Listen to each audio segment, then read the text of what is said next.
السلام علیکم۔ کراچی والے تیار ہو جائیں، کراچی میں پانی سے بڑے بادل برسنے کو تیار۔ آج سے آندھی اور گرج چمک کے ساتھ بارش کا امکان۔ NLC نے تیاری کر لی، بڑی خوشخبری آ گئی۔ کیا آپ حالات حاضرہ سے آگاہی حاصل کرنا چاہتے ہیں؟ خبر کے پیچھے چھپے اصل حقائق جاننا چاہتے ہیں تو ابھی سبسکرائب کیجئے دل مل پاکستان کو اور ساتھ ہی گھنٹی کے نشان پر کلک کر دیں۔ آپ کو بتاتے چلیں کہ کراچی میں مونسون کا پہلا سپیل آج شام یا رات سے شروع ہو سکتا ہے۔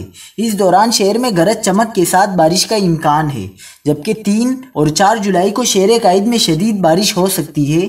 محکمہ موسمیات کا بتانا ہے کہ بارش سے قبل آندھی کا امکان ہے اور اس دوران 81 کلومیٹر فی گھنٹہ کی رفتار سے ہوائیں چل سکتی ہیں۔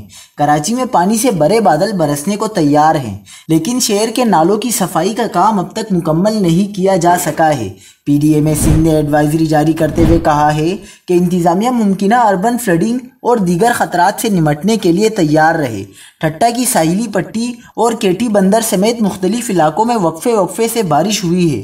بلوچستان میں ضلع کولو اور وادی زیارت میں موسلادھار بارش سے نشیبی علاقے زیری آب آ گئے اور پہاڑی علاقوں کے ندی نالوں میں طغیانی آ گئی۔